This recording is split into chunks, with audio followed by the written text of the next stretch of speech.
after that next level, everyone, and you're trying to do what's good, you actually are doing what's good, you're getting up early, you're working hard, you're going after that new level of your dream, and then, can any of you relate? It's all of a sudden, like out of nowhere, you're doing everything right, and boom! You get struck with so much adversity all at once. It just smashes you down. And you're wondering, why? Like, why is this happening to me? Like, why, God? I'm doing everything that you've put in my heart to do. I've been following the strategies. I'm doing everything I know how to do. I'm working so hard. I'm wanting to do good and be the best version of myself. Why are you putting me through all this pain? Like, why? Can any of you relate?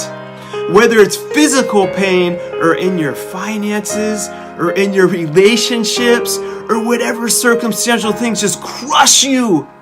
And you're wondering, why are you allowing this to happen to me? I'm going to tell you a little story about a tree.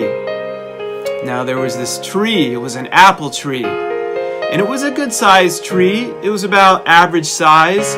And each year it produced apples. And the tree loved it in the fall time. The kids would come and pick the apples. And that was like one of his favorite times of the year.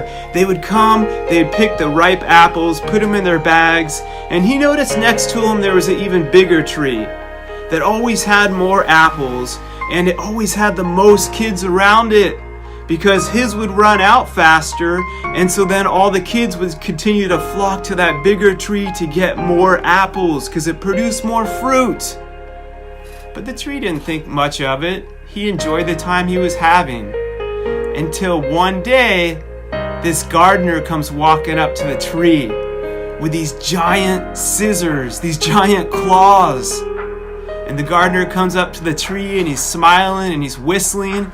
And he just starts cutting away at the tree's branches. And he's cutting at the tree's branches. And the tree's saying, "Ow, what are you doing to me? Stop! You're hurting me, dude. Quit! Ow!" And the gardener's smiling and whistling. And he just keeps chopping his leaves off and cutting branches.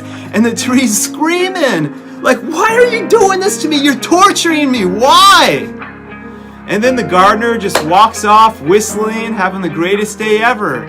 Like, the tree's thinking, why did you just torture me and now you're walking off whistling? And then fall starts to come in.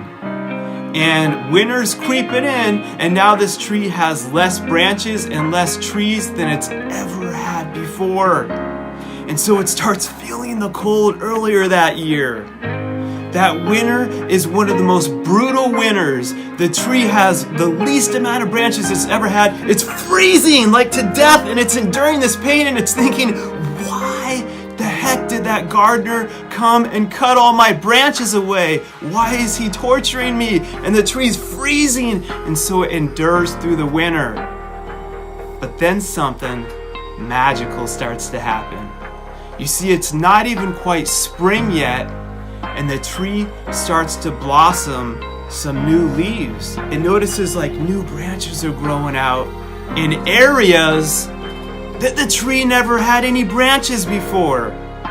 And then by the end of spring, the tree can't believe it. It's blossoming, it has branches, and it's bigger than it's ever been before.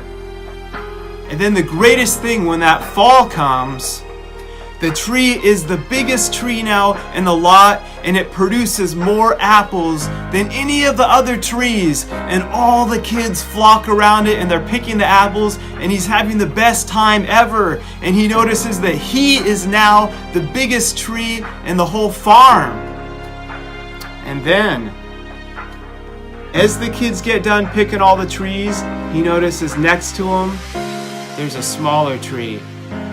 And he sees the gardener come walking out with his giant pruning scissors. And he starts to walk up to that little tree, and he looks at the tree and smiles. And the little tree looks at him confused and scared. Now look, what I'm telling you about as you're going after that next level for each new season, that pain that you're feeling, right? That pain that you're going through, those circumstances, and you're wondering why. That Gardner is God. And what he's doing isn't hurting you, he's pruning you so that as you endure it and get through this, you're going to make it to that next level, and you, ladies and gentlemen, are going to blossom and explode and be the best version that you've ever been, and you're going to see your dreams and produce fruits at an entire new level that you've ever done before in your entire life. But you have to understand this beautiful principle that God's not trying to hurt you. He's blessing you. He's trusting you. With this adversity, with this pain, he's choosing you to prune you. It's not a bad thing. It means that you have to be pruned in order to blossom. You're getting ready to go to that next level. So continue to endure and be grateful. And you're going to produce those fruits. This is Minard, everyone. Thank you so much and have a phenomenal day.